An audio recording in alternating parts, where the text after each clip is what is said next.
아멘. 잠시 기도하시겠습니다.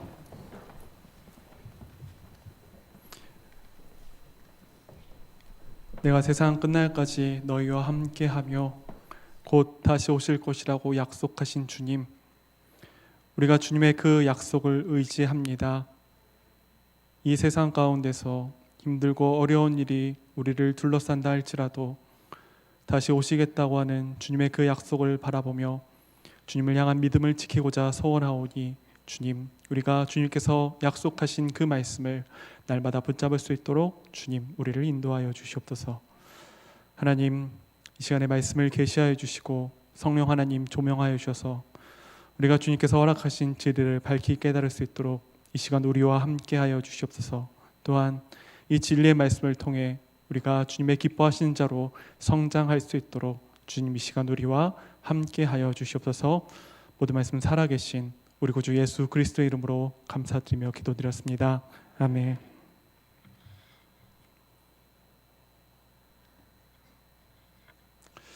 (20대) 초반이었습니다. 군대에 입대한 뒤에 자대 배치받고 얼마 지나지 않아서 제게 있었던 일이었습니다. 제가 군 생활을 하게 된 곳이 비교적 규모 있는 도시였고 부대 역시 좀 규모가 있었기 때문에 주변에 군인 아파트들이 있었어요. 좀 부대 배치를 받고 나서는 밀려드는 일에 정신을 차릴 수가 없었죠. 이후에 어느 정도 정신을 좀 차리고 나니 부대 대소사가 제 귀에 들려오기 시작했습니다. 그때 20대 초반의 나이로서는 꽤나 충격적인 얘기를 제가 좀 들었어요. 군인 아파트가 있는데 그곳에서 어떤 일이 벌어진고 하니 남편의 계급 따라 아내들도 서열이 정해진다는 것이에요. 예를 들면 이런 것이죠. 남편이 대령이면 아내도 대령의 역할을 할 수 있고. 근데 문제가 되는 것은 뭐냐면은 서로 간에 예의를 지켜주는 것으로서의 서열이면은 모르겠는데 실제로 이 남편의 지위가 아내들의 삶에도 영향을 미친다는 것입니다. 예를 들면 이런 것이에요. 군내 대부분의 이제 지휘 체계를 아시죠? 그 대령이면 굉장히 높은 부분입니다. 대령의 아내가 집에 무슨 일이 있으면요, 그 아래 중령이라든지 소령이라든지 이런 분들의 아내들이 이 대령 집안의 이 아내분들에게 가서 그 집안 일을 해준다는 거예요. 그 아래에 있는 사람들은 말할 것도 없겠죠. 다 이런 일들이. 지금이야 사회에 다양한 부조리가 있는 것을 아는 나이기 때문에 그리 충격을 받지는 않지만 당시에는 제가 많이 어렸기 때문에 이 내용 자체가 이해가 잘 되지 않았어요. 어떻게 이런 일들이 있을 수 있는가? 문제는 이 일이 비단 아내들, 남편과 아내만의 문제는 아니었다는 것이에요. 제가 아는 어떤 분이 군인 분들이 많이 계신 지역에서 살았던 분이 계세요. 학교에 나왔던 분이 계신데 당연히 군인 자녀들도 많이 있겠죠. 근데 그 군인 자녀들조차 아빠의 계급에 따라 서열이 정해지고 있다는 것이에요. 아버지의 지위 따라 높고 낮음이 결정되는 것. 이것이 왜 잘못된 일일까요? 그 이유는 내 아내가, 내 자녀가, 내 가족이 내 직장에서의 지위 때문에 직장의 일이 아닌 사적인 영역까지 영향을 받기 때문에 이 일은 잘못된 것이라고 이야기할 수 있습니다. 어쩌면 이것은 또 다른 신분제가 될 수도 있는 것이죠. 나이를 먹고 나서 좀 이후에 알게 된 사실입니다. 군대뿐만 아니라 직장에서도 이런 일이 벌어지고 있다는 것이에요. 남편의 직급 따라 아내들도 직급이라고 하는 것은 업무에 따른 분류이기 때문에 직장 내에서는 상명하복이라는 것이 있을 수 있습니다. 그러나 이것이 사적인 영역까지 영향을 미친다면은 이것은 부조리한 일이 되고 마는 것이죠. 하지만 이 일에 대해서 어느 누구 하나 목소리를 내서 이것이 잘못됐습니다 라고 이야기하기 힘든 것이 현실이라고 이야기를 합니다. 왜냐하면 남편의 그리고 나의 아버지의 승진이 걸려있는 문제이기 때문에 그렇다는 것이에요. 어쩔 수 없이 울며 겨자 먹기로 이런 일이 벌어지고 있다는 것입니다. 제가 군 생활을 마치고 사회에 나와보니 이런 부조리함은 세계 곳곳, 사회 곳곳 도처에 있는 것을 바라보게 되었어요. 오늘 말씀은 아모스 말씀입니다. 특별히 이스라엘이 남북국 시대, 즉 북이스라엘과 남유다로 나눴던 시대에 아모스는 북이스라엘에서 활동하던 선지자였어요. 북이스라엘이 아직 아수르에서 멸망당하지 않은 시기였습니다. 오늘 말씀에는 오히려 여로보암 시기라고 이야기하고 있는데, 이 여로보암 시기는 북이스라엘이 유례없이 흥왕을 맞았던 시기예요. 가장 큰 부와 번영을 누리고 있는 이 시기, 이때에 아모스라는 선지자가 나타나서 북이스라엘에게 그들이 회개해야 할 것을 종용하고 있는 것입니다.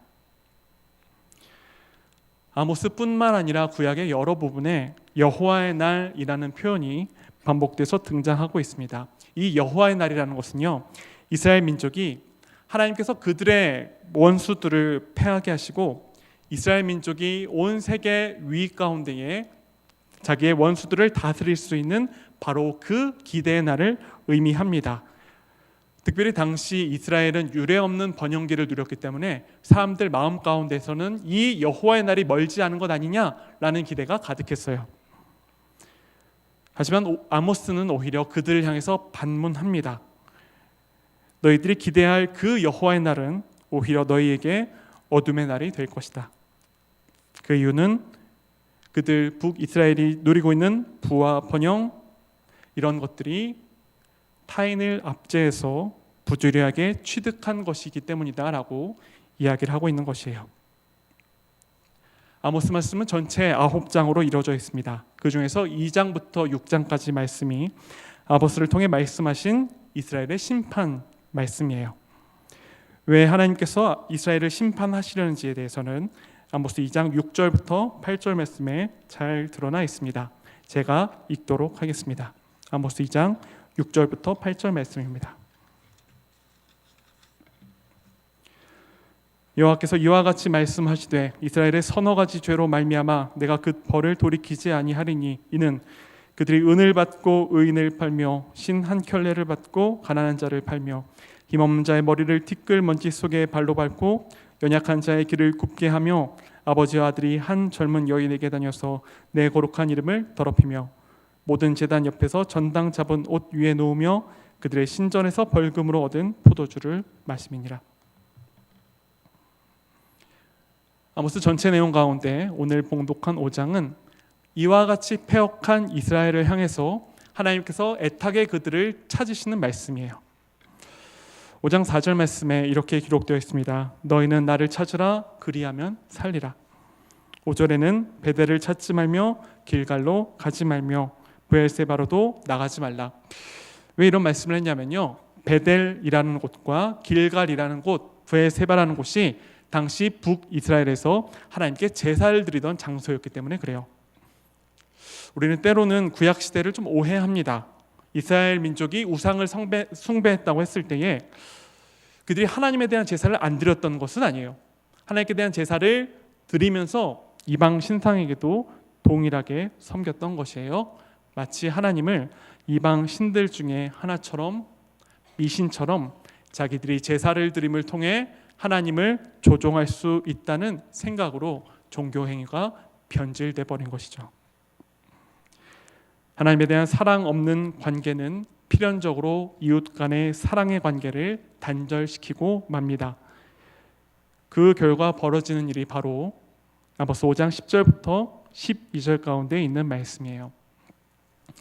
아모스 5장 10절부터 12절까지 말씀에 성문이라는 단어가 등장합니다. 이 성문이 뭐냐면요, 당시에는 지금처럼 법원이 있었던 것이 아니에요. 자신들이 억울함을 탄원하기 위해서 이 판결을 내기 위해서 한 장소가 있어야 되는데 그 장소가 바로 성문이었던 것입니다. 그래서 성문은 간이적으로 재판소의 역할을 했어요.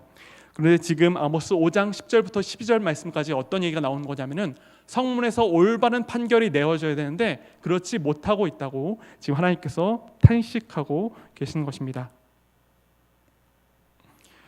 오늘 본문은 이와 같은 일들을 하나님께서 책망하시면서 정말로 이스라엘 백성 그들이 살고자 원한다면, 하나님을 온전하게 섬기고자 원한다면 형식적인 종교 행위는 버리고 삶으로 하나님께 나아가야 한다고 이야기하고 있는 것입니다. 바로 오늘 5장 24절 말씀입니다. 오직 정의를 물같이 공의를 마르지 않는 강같이 흐르게 할지어다.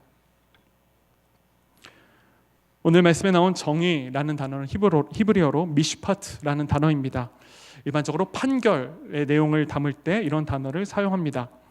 공의의 경우는 체타카라는 단어인데 특별히 의로움을 드러내기 위해서 쓰이는 단어가 바로 이 체타카라는 단어입니다.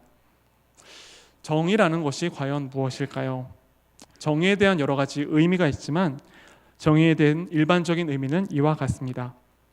그 사람이 받아야 할 그대로를 돌려받는 것이에요. 그 사람이 누군지와 상관없이 말이에요. 즉 그 사람의 신분, 지위, 소유 이런 것들과 상관없이 마땅히 그 사람이 받아야 할 것을 받는 것이 정의라는 이야기입니다. 특별히 서두에 군인의 이야기를 잠깐 드렸어요. 이것은 특정 직업을 비하하거나 비난하려는 의도가 아닙니다. 제가 20대 초에 받았던 충격이 크기 때문에 예화로 든 것이에요. 그들이 뭐가 잘못된 것일까요? 그것은요, 군인의 계급은 군대에서 직무상 필요한 권한입니다. 군대에서만 그 권한이 통할 수 있다는 것이에요. 하지만 가족들에게는 예의상 대우를 할 수 있겠으나 그러나 가족들의 사적인 영역까지 이래라 저래라 할 수 없는 것이기 때문에 이 일들이 잘못됐다는 것입니다. 내가 정당하게 획득한 지위가 아니라 다른 가족 혹은 내 지인이 갖고 있는 지위를 사용해서 나의 사적인 이득을 취하는 것, 이것을 친인척 비리라고 이야기를 합니다. 혈연, 지연, 학연의 문제가 이런 것들이죠. 그 사람들이 갖고 있는 능력과 상관없이, 즉 업무적 적합성과 상관없이 그들이 갖고 있는 다른 요소들로 평가를 받는 것. 문제는 뭐가 되냐면요, 누군가 부당하게 이득을 받으면은 누군가는 부당하게 손해를 받는다는 것이에요. 정의는 특별히 서양에서 4가지 주된 덕목 중에 하나로 손꼽힙니다. 지혜와 용기와 절제, 그리고 정의가 4가지 주된 덕목이죠. 그 중에서 정의는 지혜와 용기와 절제가 하나로 조화될 때 얻을 수 있는 특수한 덕목으로 여김을 받습니다. 그만큼 어려운 일이라는 것이에요. 서양에서 덕이라고 얘기했을 때에 우리가 생각하는 것처럼 뭐 허허허허 웃는다든지 이런 모든 것을 포용하려는 마음이 서양에서 덕이 아니에요. 능력입니다. 무언가를 행할 수 있는 능력이에요. 정의라는 것도 정의를 행할 수 있는 능력을 서양에서는 정의의 덕목이다라고 이야기하는 것입니다. 그런데 이 정의라는 덕목은요, 어려운 덕목으로 손꼽힙니다. 실제 우리 삶에 돌아와서 말씀을 적용시켜 보겠습니다. 실제로 우리 삶에 만나는 사람들에게 그 사람이 받아야 할 그대로를 그에게 향하면은 어떤 얘기들이 들려올 것 같으세요? 오, 당신은 참 정의롭군요 라는 이야기가 들려올까요? 오히려 야, 너 우리끼리 이럴래? 라는 얘기가 들려오게 되는 것이죠. 남에게 적용되는 정의는 좋으나 그러나 내게 적용되는 정의를 미워하는 것이 우리의 본래적인 마음이라는 것이에요. 그러나 우리가 반드시 기억해야 되는 것이 있습니다. 내가 불이하게 이득을 받으면 누군가는 불이하게 손해를 본다는 것이에요. 제가 인터넷에서 읽었던 한 기사입니다. 지하철을 어떤 청년이 타고 있는데 사람들이 많이 있다가 갑자기 자리가 하나가 났어요. 그래서 그 자리에 앉으려 했더니 그 옆에 있는 사람이 갑자기 가방을 이렇게 두면서 저 죄송한데 다음 역에 그 제가 아는 친구가 좀 타야 돼가지고 여기 자리가 있습니다라고 이야기하는 거예요. 어떻게 생각하세요? 제가 알고 있기로는 지하철은 지정석이 아닌 걸로 알고 있습니다. 어쨌든 이런 일들, 물론 몸이 불편하거나 좀 힘든 사람들에게는 양보를 할 수 있겠죠. 그러나 그것이 아니라 이기심이라면 이것은 잘못된 일이라고 이야기할 수 있어요. 우리는 생각보다 꽤 여러 부분에서 공정하지 못합니다. 남은 공정한 대우를 받아도 나는 무언가 이득을 받았으면 하는 것이 우리의 생각이죠. 우리가 만약에 어떤 일이 있어서 업무차 어느 곳에 갔는데 그 업무를 기다리는 사람들이 굉장히 많이 있는 것이에요. 시간을 굉장히 시계를 초조하게 보고 있는데 마침 그곳 가운데 내가 아는 사람이 있어서 다른 사람보다 좀 일찍 그 일을 처리를 받았어요. 그럼 어떤 생각이 드실 것 같으세요? 이래서 역시 사람은 인맥을 잘 둬야 돼, 그렇게 생각하면서 넘어갈 수도 있겠지만, 만약에 그때까지 기다리고 있었던 사람은 무슨 생각을 하게 되겠냐는 것이에요. 반대로 만약에 남이 그러한 일을 행하면은 우리는 어떤 마음을 갖게 되겠냐는 것입니다. 아마 난리가 날 것이라 생각합니다. 혹시 내로남불이라는 신조어를 알고 계십니까? 내가 하면 로맨스, 남이 하면 불륜이라는 단어예요. 이것을 똑같이 적용하면 내가 하면 융통성이 되는 것이고 남이 하면은 불이함이 되는 것이죠. 정말로 안타깝게도 제게도 이러한 이율배반적인 모습이 참으로 많이 있는 것을 요즘 좀 보는 것 같아요. 요즘 특별히 운전을 하면서 그런 일들을 좀 많이 겪고 있는데 아직 운전이 좀 미숙하다 보니까 좀 길을 좀 잘못 드는 경우가 있습니다. 안타깝게도 내비게이션이라는 최첨단 문물이 있지만 아직 그것을 보는 것에 좀 연약해서 막 300m 앞에 우회전입니다. 그러면 200m 가서 우회전 가고 있고 그런 일들이 있었는데 부득이하게 제가 저쪽을 가야 되는데 그 차선을 옮겨야 될 일이 있어요. 그런데 차선을 옮기려고 하면은 깜빡이고 들어가면은 많이 양보를 해주시던가요? 희한하게 제가 뒤에 초보 운전을 붙여서 그런지 몰라도 잘 양보를 안 해주시더라고요. 그럴 때 어떤 생각이 들까요? 아, 세상은 역시 야박해 그러면서 이런 생각이 들다가 근데 반대로 제가 바른 길을 알아서 그 우회전할 차선을 기다리고 있어요. 근데 누군가 제 앞에 껴들러가면은 저는 어떤 생각을 할까요? 아니 이 사람은 양심이 있는 거야 없는 거야부터 시작해가지고 그 사람 무슨 생각으로 운전을 하고 있어? 라는 생각을 할 때가 많았다는 것이에요. 이러한 이율배반적인 모습들. 그래서 특별히 저의 요즘의 기도처는 운전석입니다. 물론 안전을 위해서도 기도를 하지만 특별히 운전대를 잡을 때에 저의 나쁜 본성들, 죄악된 본성들이 너무나 많이 드러나고 있기 때문에 정말로 주여라는 탄식이 나올 정도로 그곳에서 저의 안 좋은 모습들을 보기 때문에 저는 기도할 수밖에 없더라고요. 사랑하는 영남의 성도님들, 우리는 정의, 공의에 대해서 마땅히 지켜야 하는 것으로 생각합니다. 그런데 왠지 정의, 공의하면은 우리에게 좀더 무언가 막연하고 왠지 재판관이라든지 뭐 법관이라든지 위정자들에게 가까운 얘기로 생각하기가 쉬워요. 내게 뭔가 거리가 먼 것으로 여길 수 있다는 것입니다. 하지만 오히려 정의라는 것과 공의라는 것은 우리의 삶에 가깝게 존재해 있습니다. 제가 그때 학교에 다닐 때 출석 체크를 한 적이 있습니다. 출석 체크를 하면서 이제 장학금을 주는 일 자체는 힘들 거라고 생각하지 않았습니다. 물리적 일 자체는 어려운 것이 아니었기 때문이죠. 하지만 그 일을 겪은 지 얼마 안 돼서 저는 이 일이 참 힘들다는 것을 느꼈습니다. 그 이유는 사람들과의 관계 때문에 그랬어요. 출석 체크를 정확히 하면 정확히 한다고 뭐라 그러고 제대로 좀 뭔가 융통성을 가지려면 융통성을 갖는다고 뭐라 그러고 네가 그럴 줄 몰랐다네 뭐 포청천 나셨느니 뭐 그런 얘기를 이것이 우리 모두의 현실일 것이라 생각합니다. 오늘 말씀입니다. 절기 자체가 중요하다는 것이 아니에요. 하나님께서는 신앙의 외형적 요소를 중요하게 생각하시는 것이 아니시라는 얘기입니다. 오히려 우리의 삶이 하나님을 사랑함으로 이웃을 사랑해서 이웃 사랑의 연장으로 정의롭게 살 것을 명령하고 계신 것이죠. 이와 비슷한 본문이 신약에도 나와 있습니다. 혹시 알고 계실까요? 그것은 바로 누가복음 3장 7절부터 14절까지 말씀입니다. 바로 세례 요한의 이야기예요. 세례 요한 우리는 너무나 잘 알고 있습니다. 예수님의 오심을 준비하는 사람이었죠. 회개하라 하나님 나라가 가까웠다. 성경에 이런 표현이 나옵니다. 도끼가 나무 뿌리에 놓였으니 너희가 회개를 해라 라는 이야기가 있는데 이 이야기가 뭐냐면요, 이 도끼를 베기 위해서 그 나무의 밑둥에 도끼를 이렇게 기대놨다는 거예요. 그만큼 심판이 가까웠다는 내용인데 이 얘기를 들었을 때 사람들이 이렇게 얘기합니다. 우리가 어떻게 해야 될까요? 우리가 어떻게 메시아 오심을 준비해야 될까요? 라고 이야기할 때 세례 요한은 뭐라고 대답을 했을까요? 당신들이 이제부터 금식 기도를 해야 됩니다. 흰 옷을 입고 어딘가에 들어가서 이제부터 기도만 해야 됩니다 라고 이야기하지 않았다는 것이에요.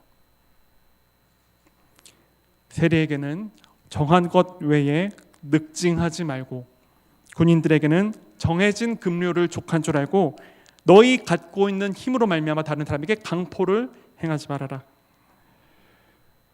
정의롭게 살아라, 공의롭게 살아라. 삶으로 그 일들을 행해라. 그것이 메시아를 준비하는 길이며 회개에 합당한 열매를 맺는 삶이라고 이야기를 한 것입니다.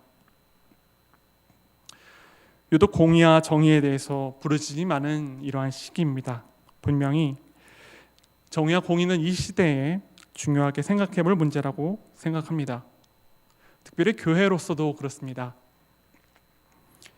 교회가 부패와 타락이 있었을 때 이것을 지탄하는 것은 당연합니다. 하지만 우리는 이곳에만 멈춰서는 안 된다는 것이에요. 교회로 부르심을 받은 우리에게는요, 더 이상 교회는 3인칭이 될 수 없습니다. 2인칭도 될 수 없어요. 교회는 언제나 우리에게 1인칭입니다. 1인칭 단수이든 1인칭 복수이든 교회는요, 저들, 그들, 너희가 아니라 나와 우리라는 것이에요. 그들이 정의롭지 못한 것이고 우리도 역시 우리 삶에서 정의롭지 못한 것입니다. 삶의 분량의 차이만 있었을 뿐입니다. 물론 많은 권한을 가진 사람은요, 책임도 큽니다. 하나님께서 분명하게 말씀하신 것처럼 하나님께서 많이 맡기신 만큼 많이 찾으신다고 하셨기 때문이죠. 그리고 우리 삶에도 동일하게 정의롭게 정직하게 살아야 할 삶의 분량이 주어졌다는 것을 우리는 결코 잊어서는 안 됩니다. 우리의 가정에서, 직장에서, 사업장에서, 학교에서, 친구와의 관계에서, 그리고 매 순간 마주치는 사회적 관계에서 내가 행해야 하는 정의로운 부분이 남아있다는 것이에요. 하나님의 자비, 인자, 은혜는요, 내가 마음대로 살아도 되는 것을 의미하지 않습니다. 오히려 우리가 하나님의 은혜를 맛보고 기다리며 그 뜻을 준행해야 되는 것을 얘기하는 것이죠. 하지만 우리는 언제부터 하나님의 자비와 은혜를 오해하고 오용하기 시작했어요. 하나님의 자비는 마치 나를 위한 것처럼, 하나님의 은혜는 마치 나의 이익을 위한 것처럼 나의 만족을 위해서 존재한다고 착각하고 있던 것이죠. 하지만 우리가 믿고 고백하는 하나님은 우리들만의 하나님이 결코 아니십니다. 우리는 하나님을 어떤 분으로 고백하고 있습니까? 천지를 지으신 창조주 하나님. 나를 지으신 하나님께서 우리도 저들도 그들도 지으셨고, 나를 사랑하시는 하나님께서 우리도 저들도 그들도 지금도 사랑하고 계시다는 것을 우리가 결코 잊어서는 안 된다는 것이에요. 하나님께서는 이 세상을 지으실 때 보시기에 참 좋은 세계로 지으셨습니다. 그리고 우리를 예수 그리스도의 은혜로 구원해 주셔서 우리로 하나님의 뜻을 준행함을 통해 이 땅을 회복하도록 우리에게 사명을 맡겨주셨다는 것을 반드시 기억해야 된다는 것입니다. 오늘 우리는 아모스 말씀을 통해 하나님께서 원하시는 정의와 공의에 대해서 살펴보게 되었습니다. 하나님께서 원하시는 것은 형식적인 삶의 모습이 아니라 삶의 내용이라는 것을 알게 되었다는 것이죠. 하나님을 믿는 자로 사는 것은 반드시 이웃 사랑의 일환으로 정의롭게 사는 것임을 알게 되었습니다. 하지만 이와 같은 삶은 참으로 쉽지 않습니다. 우리 앞에 당장 놓여있는 내일부터, 아니 어쩌면 지금 이 순간 교회 밖을 나가면서 마주치는 순간 가운데에 정의롭게 살기가 참으로 힘든다는 것이죠. 이것은요, 하나님의 은혜가 아니면은 행할 수도 없고, 아니 오히려 하나님의 은혜가 아니면은 우리가 생각할 수도 없다는 것입니다. 이럴 때 우리는 어떻게 될까요? 솔직하게 하나님께 간구해야 합니다. 하나님, 제가 주님의 뜻대로 살아갈 수 없습니다. 나를 도와주시고 주님께서 기뻐하시는 삶의 선택을 진행할 수 있도록 은혜를 더하여 주십시오. 기독교인들의 능력은 어디 있을까요? 기독교인들의 능력은요, 하나님을 아는 만큼, 하나님과 가까운 만큼 기독교인들의 능력에 달려 있습니다. 정의는, 그리고 공의는 힘든 선택이지만 나를 구원하신 하나님께서 기뻐하시는 일이기 때문에, 그리고 내가 하나님의 뜻을 준행할 때에 하나님께서 나의 삶을 책임져 주신다는 그러한 믿음이 있기에 우리는 하나님의 뜻을 따를 수 있는 것이에요. 신앙생활은요, 하나님의 이름을 빙자해서 내 삶의 일득을 취하는 삶이 결코 아닙니다. 기도했더니 내게 좋은 일이, 물론 감사한 일입니다. 하지만 그렇기 때문에 더욱더 기도해야 된다는 것이에요. 하나님께서 내게 주신 은혜로요, 주님을 사랑하며 나뿐만 아니라 내게 맡기신 이웃들을 사랑하며 그들의 유익을 구하며 사는 자로 살게 해달라고 더욱더 기도의 자리에 나가야 된다는 것입니다. 저도의 군인 가족 이야기를 잠깐 드렸는데요. 이후 좀 선한 얘기가 좀 들려왔어요. 그나마 교회에서는 그런 일이 좀 덜하다는 것이에요.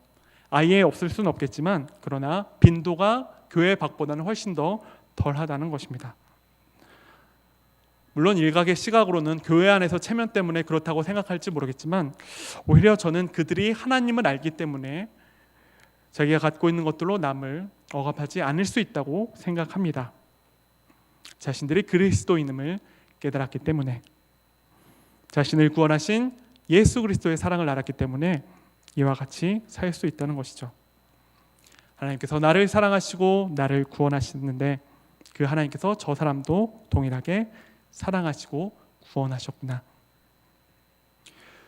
초대교회에 있었던 놀라운 일이 있습니다. 그곳에서 상정과 종의 구분이 없다는 것이에요. 서로 뭐라고 불렸을까요? 형제요 자매, 즉 가족이라고 불렸던 것이죠. 어떤 일이 이렇게 일어날 수 있었던 가능성이 어디에 있었겠습니까? 그것은요, 초대교회 성도들이 하나님의 창조와 구원을 명확하게 알았기 때문에 가능했다는 것이에요. 나를 지으신 하나님이 저 사람도 지으셨고 나를 사랑하신 그 예수님께서 저도 동일하게 사랑하신다는 이 진리를 알았기 때문에 초대교회는 서로를 향해서 형제요 자매라는 호칭이 가능했다는 것입니다. 아시는 분들은 아시겠지만 올해가 종교개혁 500주년이 되는 해입니다. 교회와 사회의 개혁이 그리고 변화가 필요하다는 목소리가 점점 더 커집니다. 중요한 것은 나부터, 우리부터 그 시각을 향해서 살펴야 된다는 것이죠. 내 안에 공의를 발휘 세울 때에 내가 아닌 남에게도 그 공의를 기대할 수 있다는 이야기입니다. 오늘 말씀에 이렇게 표현되어 있습니다. 정의를 물과 같이 공의를 마르지 않는 샘같이 흐르게 할지어다. 왜 하필 물이었을까요? 왜 하필 마르지 않는 샘이었을까요? 오늘 말씀을 살펴보면서 좀 충격적인 그 내용이 있었습니다. 우리가 마르지 않는 샘 하면 어떤 생각을 하세요? 그냥 겨우겨우 그 명맥을 유지하는 샘이라고 저는 한때 생각했습니다. 하지만 말씀을 살펴보니 오히려 그렇지 않았어요. 용솟은 치는 샘이었어요. 그 샘 물줄기가 강한 그런 샘이었다는 것입니다. 왜 하나님께서 공의와 정의를 이에 비유하셨을까? 중동에서는요, 이스라엘 지역에서는요, 물이 곧 생명입니다. 그 얘기는요, 내가 하는 공의가, 내가 베푸는 정의가 다른 사람에게 생명을 줄 수 있다는 것이에요. 그런데 그것을 어떻게 해야 된다고요? 조금 물 한 컵 떠다 주는 그런 정의로요? 어느 정도 물 바가지로 주는 그런 정의로요? 아니요. 물과 같이, 마르지 않는 샘과 같이, 마르지 않는 강같이 내 공의를 통해, 정의를 통해 타인에게 물과 같은 역할을 할 수도 있을 것이라 생각합니다. 공의와 정의는 힘듭니다. 하지만 하나님께서 기뻐하신 일임을 기억하셨으면 좋겠어요. 그리고 하나님 앞에 옳은 일임도 기억하셨으면 좋겠습니다. 매 순간 100% 내가 공의롭게 살지를 못한다 할지라도 포기하며 낭망하는 것이 아니라 언제나 우리에게 은혜를 베풀어 주시는 그 주님의 힘을 얻어서, 주님의 능력을 힘입어서 삶의 자리에서 공의와 정의를 선택함으로 타인에게 물과 같은 생명력을 전해주시는 삶을 살아가시는 저와 우리 모든 영남의 성도님들이 되시기를 주님의 이름으로 간절히 바랍니다. 기도하시겠습니다. 사랑과 은혜와 자비가 언제나 충만하신 아버지 하나님, 죄와 사망으로 죽을 수밖에 없는 우리들을 주님의 은혜로 구원해 주시니 하나님 참으로 감사합니다. 주님, 주님의 뜻에 따라 살라고 우리를 불러주셨건만 우리를 주님의 자녀다운 삶을 살아가라고 예수님께서 십자가에 그 몸을 찢으셨건만 우리는 하나님으로부터 무언가를 얻을 생각만 하며 주님의 기쁨이 되기보다 나의 기쁨을 위해 주님을 생각했을 때가 더욱더 많았음을 주님 이 시간에 회개합니다. 우리의 연약함과 죄악됨을 용서해 주시고 이제 후로는 우리 삶에서 하나님께서 기뻐하시는 정의와 공의를 선택하며 살아갈 수 있도록 주님 은혜를 더하여 주시옵소서. 나의 힘과 능력으로는 살아갈 수 없사오니 우리 안에 내주하시는 성령 하나님 우리에게 충만하게 역사해 주셔서 우리가 선택하는 정의와 공의로 다른 사람들에게 생명을 전해줄 수 있는 주님의 믿음의 자녀들의 삶을 살아갈 수 있도록 주님 우리를 인도하여 주시옵소서. 모든 말씀 우리를 구원하신 예수 그리스도 이름으로 감사드리며 기도드렸습니다. 아멘. 함께 찬송가 289장을 하나님께 드리시겠습니다.